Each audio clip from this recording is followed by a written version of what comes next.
Hello friends, welcome to care Sathi. तो इस video में हम जानेंगे वेनप्रेस 40H टैबलेट्स के बारे में कि ये दवा किस काम में आती है, इस दवा के क्या उपयोग हैं, इस दवा के उपयोग से क्या फ़ायदे होते हैं और इसके क्या साइड इफ़ेक्ट्स हो सकते हैं और ये दवा कैसे काम करती है, इस दवा का कैसे इस्तेमाल करना होता है। तो आप लोगों को इस वीडियो से वेनप्रेस 40H टैबलेट के बारे में पूरी जानकारी मिल जाने वाली है, तो प्लीज़ पूरा वीडियो देखिएगा। और वीडियो को शुरू करने से पहले हम आपको पहले ही ये जानकारी दे देते हैं, एक तरह से डिस्क्लेमर है ये कि हम ये वीडियो केवल जानकारी के लिए बना रहे हैं ताकि आप दवाओं के बारे में जानकारी प्राप्त कर सकें। तो इस वीडियो को आप केवल जानकारी के लिए देखिए ताकि आपको जानकारी हो सके इस दवा के बारे में।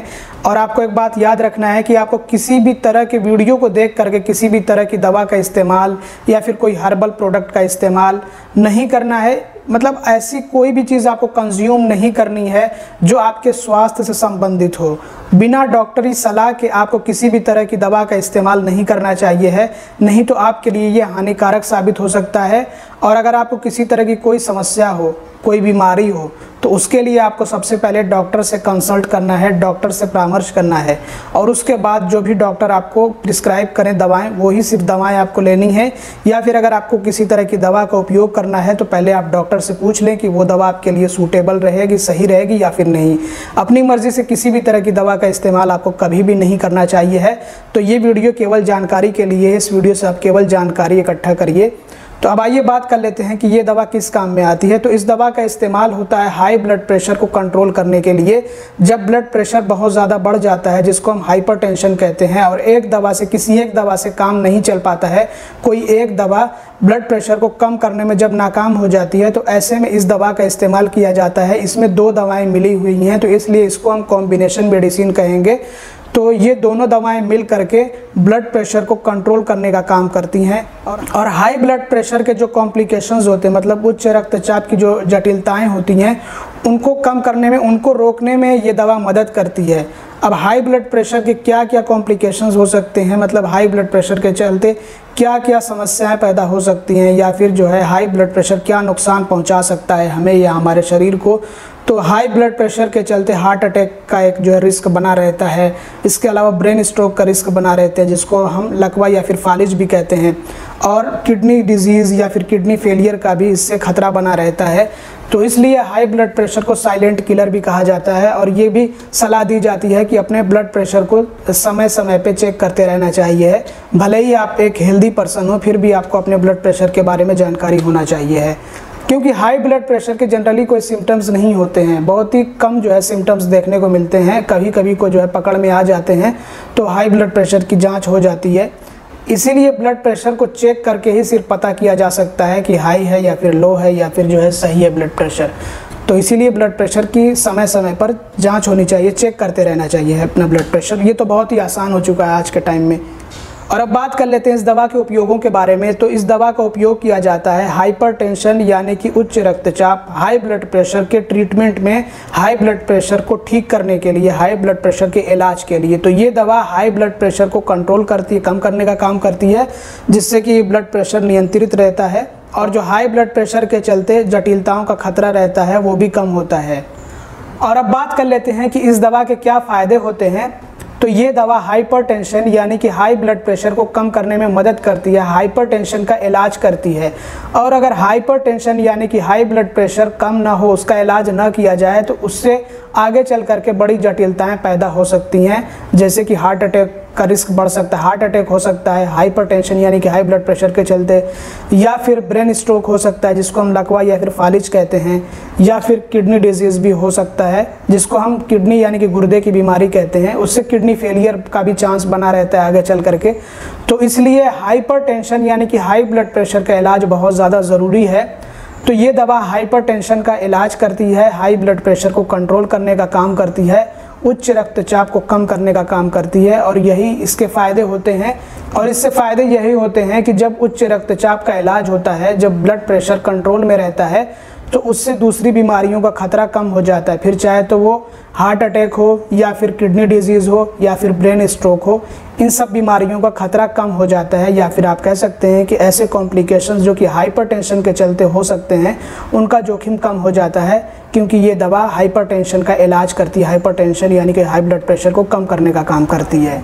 और अब बात कर लेते हैं इस दवा के कुछ साइड इफ़ेक्ट्स के बारे में। तो देखिए, एक दवा के काफ़ी सारे साइड इफ़ेक्ट्स हो सकते हैं, क्योंकि जो दवाएं होती हैं ये अलग अलग पर्सन पे अलग अलग तरह से रिएक्ट करती हैं, अलग अलग तरह से काम करती हैं। तो इसलिए अलग अलग शरीर पे अलग अलग तरह का प्रभाव और दुष्प्रभाव भी देखने को मिलता है दवाओं का, यानी कि साइड इफ़ेक्ट्स अलग अलग तरह के अलग अलग पर्सन में हो सकते हैं। तो इसलिए हम सभी साइड इफ़ेक्ट्स के बारे में चर्चा तो नहीं कर पाएंगे इस वीडियो में, लेकिन हम आपको कॉमन साइड इफ़ेक्ट्स यानी कि ऐसे दुष्प्रभावों के बारे में ज़रूर से जानकारी देंगे जो कि बहुत ही ज़्यादा आम होते हैं। तो कौन से कॉमन साइड इफ़ेक्ट्स हो सकते हैं, आम दुष्प्रभाव हो सकते हैं इस दवा के इस्तेमाल से? तो जैसे कि फटीग यानी कि सुस्ती होना, इसके अलावा डिजीनेस यानी कि चक्कर आना, नोशिया मतलब कि उल्टी होना, उल्टी जैसा मितली जैसा महसूस होना, ये सब साइड इफ़ेक्ट्स हो सकते हैं इस दवा के इस्तेमाल से। थकान महसूस हो सकती है, सांस लेने में परेशानी आ सकती है, हार्ट बीट में कुछ बदलाव हो सकता है, यानी कि दिल की धड़कन में बदलाव हो सकता है कि दिल की धड़कन कम हो जाए या कभी कभी को बढ़ भी सकती है। बार बार पेशाब भी लगेगी, क्योंकि इसमें वाटर पिल है जिसको हम डायूरेटिक कहते हैं, तो वो मौजूद है इसमें ब्लड प्रेशर को कम करने के लिए, तो उसकी वजह से बार बार पेशाब लग सकती है। हालांकि ये साइड इफ़ेक्ट नहीं है, ये इफ़ेक्ट है इसका। जो इसमें डायूरेटिक है वो ऐसे काम ही करती है कि वो जो एक्सेस वाटर होता है, खून में मौजूद जो पानी होता है, जो आप ये कह सकते हैं कि अतिरिक्त पानी होता है, एक्सेस वाटर, उसको बाहर निकालने का काम करती है। किडनी के ज़रिए से फ़िल्टर करके उसको पेशाब के रास्ते से बाहर निकाल देती है, तो इसलिए बार बार पेशाब भी लग सकती है। इसके अलावा मैग्नीशियम का जो लेवल है खून में वो कम हो सकता है, तो ऐसे में हमें डॉक्टर की देख रेख में रहना ज़रूरी है। अगर ये दवा हम इस्तेमाल कर रहे हैं तो मैग्नीशियम के लेवल को बरकरार रखने के लिए डॉक्टर आपको कुछ दूसरी दवाएं दे सकते हैं, ताकि जो मैग्नीशियम का लेवल है वो आपके खून में कम ना हो। और अब बात कर लेते हैं कि इस दवा का कैसे इस्तेमाल करना होता है। तो क्योंकि ये टैबलेट्स हैं, तो टैबलेट आपको पानी के साथ में निगलना होता है। बेहतर है कि इसको खाने के बाद इस्तेमाल किया जाए, और ये डॉक्टर सलाह देते हैं कि आपको किस टाइम पे इसका इस्तेमाल करना है, रात को सोने से पहले या फिर सुबह में नाश्ते के बाद। तो ये डॉक्टर द्वारा बताया जाता है आपको। वैसे आम तौर पर सुबह में इसको नाश्ते के बाद लेने की सलाह दी जा सकती है डॉक्टर द्वारा, और जब सर्दियों का मौसम चलता है तो हो सकता है कि उस टाइम पे आपको रात में इसको लेने की सलाह दी जाए। और आमतौर पर 24 घंटे में ये एक ही टैबलेट लेने की सलाह दी जाती है। कभी कभी को अगर ब्लड प्रेशर बहुत ज़्यादा रहता है तो ऐसे में ब्लड प्रेशर कंट्रोल नहीं हो पाता है, तो हो सकता है कि इसकी डोज डबल कर दी जाए, मतलब 2 टैबलेट दिन भर में लेने की सलाह दी जाए, तो ऐसा भी हो सकता है। तो इसकी जो डोज होती है, मतलब खुराक, ये डॉक्टर द्वारा तय की जाती है, और ड्यूरेशन भी डॉक्टर द्वारा ही तय की जाती है। ये मरीज़ की जो कंडीशन होती है, जो मरीज़ की हालत होती है, उसके ऊपर निर्भर करेगा कि मरीज़ की हालत में सुधार पैदा हो रहा है या फिर नहीं, और कितना सुधार पैदा हो रहा है, उस हिसाब से डॉक्टर इसकी जो डोज़ है और जो ड्यूरेशन है वो तय करते हैं। जैसे कि कुछ मरीज़ हो सकता है कि ये दवा लेते ही कुछ टाइम के अंदर अंदर, हफ्ते या 2 हफ्ते के अंदर अंदर जो है ठीक होने लगे, मतलब उनका ब्लड प्रेशर ठीक होने लगे, तो ऐसे में हो सकता है कि डॉक्टर ये दवा बंद कर दें या इसको हल्की कर दें अब इससे। और ऐसा भी हो सकता है कि कुछ मरीज़ में महीने भर खाने के बाद भी ब्लड प्रेशर में थोड़ा बहुत जो है हमें जो है कंट्रोल देखने को मिले, या फिर थोड़ा बहुत ब्लड प्रेशर कम हो, तो ऐसे में इसको लंबे समय तक इस्तेमाल करने को कहा जा सकता है डॉक्टर द्वारा। तो ये डॉक्टर द्वारा तय किया जाता है, और ये मरीज़ की हालत पे निर्भर करेगा कि मरीज़ की हालत में कितना सुधार हो रहा है। और अब आइए बात कर लेते हैं कुछ सावधानियों के बारे में, सेफ्टी एडवाइस एंड प्रिकॉशंस के बारे में। तो सबसे पहले तो ये दवा आपको अपनी मर्जी से नहीं लेना है, डॉक्टर की सलाह से लेना है। और दूसरे, आपको ये दवा तब तक लेते रहना है जब तक कि आपके डॉक्टर इस दवा को बंद करने को ना कहें, तब तक आपको ये दवा लेते रहना। अपनी मर्जी से इस दवा को बंद भी नहीं करना है, नहीं तो अचानक से ब्लड प्रेशर बढ़ सकता है और दिक्कतें आ सकती हैं। तो इसलिए आपको ये दवा तब तक लेते रहना है जब तक कि आपके डॉक्टर इस दवा को लेते रहने को कहें। और एक बात आपको याद रखना है कि ये दवा काम करने में थोड़ा सा समय ले सकती है। ऐसा नहीं है कि एक ही दिन के अंदर तुरंत ही बदलाव देखने को मिले, मतलब धीरे धीरे करके दवा काम करती है, और धीरे धीरे करके ब्लड प्रेशर जो है कम होता रहता है। और इस दवा के इस्तेमाल के दौरान आपको पोटेशियम सप्लीमेंट्स का इस्तेमाल नहीं करना है, क्योंकि इसके इस्तेमाल से पोटेशियम बढ़ सकता है। तो ऐसे में आपको ये डॉक्टर की सलाह पर ही पोटेशियम सप्लीमेंट्स का इस्तेमाल करना है, अपनी मर्जी से नहीं। और प्रेगनेंसी और ब्रेस्ट फीडिंग के दौरान ये दवा रिकमेंड नहीं की जाती है। अगर आपके डॉक्टर रिकमेंड करते हैं, आपको प्रिस्क्राइब करते हैं, तब तो कोई दिक्कत की बात नहीं है, नहीं तो आमतौर पर इस दवा को रिकमेंड नहीं किया जाता है। इसके लिए आपको अपने डॉक्टर से बात कर लेनी चाहिए है। अगर आप प्रेग्नेंट हैं या फिर आप ब्रेस्ट फीडिंग करा रही हैं, तो आपको ये दवा लेने से पहले अपने डॉक्टर से ज़रूर से बात कर लेना चाहिए है। इसके अलावा किडनी की बीमारी और लीवर की बीमारी में भी इस दवा को लेने से बचना चाहिए है, डॉक्टर की सलाह से ही लेना चाहिए है और डॉक्टर को इन सब के बारे में जानकारी भी देना चाहिए। जो भी आपको बीमारी हो या फिर अगर आप किसी तरह की दूसरी दवा का इस्तेमाल कर रहे हैं तो दूसरी दवाओं के बारे में भी आपके डॉक्टर को पता होना चाहिए है, ताकि उसी हिसाब से आपको ये दवा दी जा सके या फिर इसकी जगह पर अगर कोई दूसरी दवा आपके लिए मौजूद हो तो वो दी जा सके। और इसी तरह से अगर दिल की कोई बीमारी हो या फिर डायबिटीज़ हो तो भी इस दवा के इस्तेमाल से बचना चाहिए है। और सिर्फ तभी इस दवा का इस्तेमाल किया जा सकता है जब डॉक्टर आपकी हालत जानते हों, आपकी medical history, personal history doctor को पता हो और तब आपको डॉक्टर ये दवा प्रिस्क्राइब करें तो ले सकते हैं आप। और अब बात कर लेते हैं कि ये जो टैबलेट है वेनप्रेस 40H ये कैसे काम करता है। तो इसमें 2 दवाएँ मिलाई गई हैं, शायद कि आपको यहाँ पे पढ़ने को ना मिल रहा हो क्लियरली, लेकिन यहाँ पे मैं आपको बता देता हूँ कि इसमें टेलमिसार्टन है 40 mg में, यहाँ पे लिखा गया है, और दूसरी दवा है हाइड्रोक्लोरोथाइजाइड जो कि 12.5 mg यानी कि 12.5 mg में है। तो ये दोनों दवाएं कैसे काम करती हैं, तो जो इसमें टेलमिसार्टन 40 mg में है ये एक ARB यानी कि एंजियोटेंसिन रिसेप्टर ब्लॉकर है। इसका काम ये होता है कि ये एंजियोटेंसिन रिसेप्टर को ब्लॉक करने का काम करती है। तो एंजियोटेंसिन रिसेप्टर जो होता है ये समझिए कि इसका काम ऐसा होता है कि ये जो नसें हमारी होती हैं, हमारे शरीर की नसें, रगें जो होती हैं उनको संकुचित करने का काम करता है, उनको सिकुड़ने का काम करता है।